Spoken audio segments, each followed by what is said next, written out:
داماش انجام داد. شاخولی تکسر آقا محمدی حرکت قشنگ واسه داماش خود آقا محمدی پاس عالی گل دوم یا نه تصمیم بگیره امیر سبحان مولایی پاسو داد اونجا آقا محمدی و ضربه آقا محمدی و گل اول. مثلا آقا محمدی چه لایه تر و تمیزی زد رو به عقب سوسن واسه آقا محمدی یک توپای سالونی تر و تمیز. خود آقا محمدی فرار رو به جلو اونجا دسته ریس داره میذاره نوروزی و درگیر داخل این شغله داماش واسه کوتاه ما مثلا آقا محمدی اسکارو نمیدن میشه زمین برخوردی که رخ داد خطا نیست. واسه آقا محمدی خدا آقا محمدی پاس عالی آقا محمدی گل چه پاسی داد گل کم دیدیم شاید راحت‌تر بگم به ندرت ما یه بار می‌بینیم لحظه حرکت آقا محمدی سر توپو زد محمد حسین آقا محمدی حرکت تر و تمیز آقا محمدی از طرف عبور کرد این بازیکن سالونی باز آقا محمدی زیر پای امیر سبحان مولایی کنترل رفتن تو فاز هجومی موقعیت است سر توپ تر و تمیز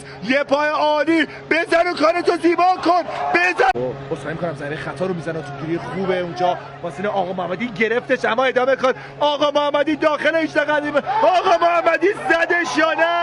زدش یا دیگه میخواد رو به بیرون کاتبک یاردو میزنه یا نه یاردو میزنه یا نه دیر شد همچنان موقعیت هست و اینم گل خلاص اینم جرش توپو گرفته ماسنه آقا محمدی از 3 نفر گذاشت خود آقا محمدی پا عوض کرده آقا محمدی پاس رو به بیرونش در واسه داماش توپگیری موقعیت هست برای رسیدن به گل اول آیا علی سهیل فکری پاس تو دبر ماسنه آقا محمدی توپو برداشته آقا محمدی پاس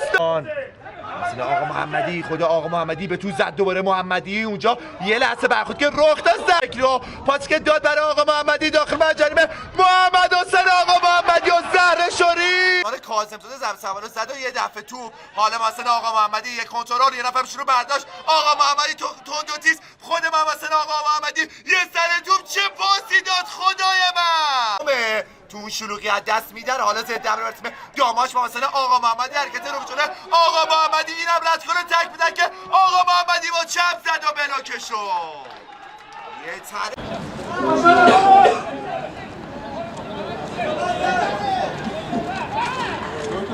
شیر پسر شیر پسر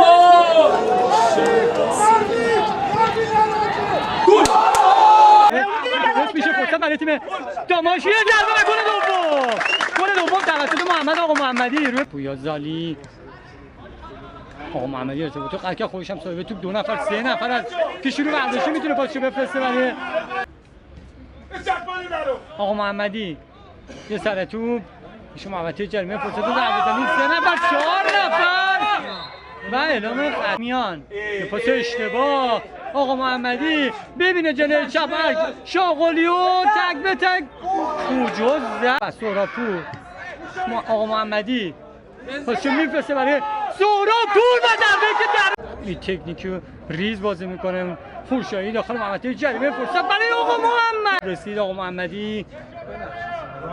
خودش صاحب توپ است یه لایه انداخت چقدر قشنگ این کارو انجام داد راست تیم ماهور اما توپو گرفت بازیکن داماش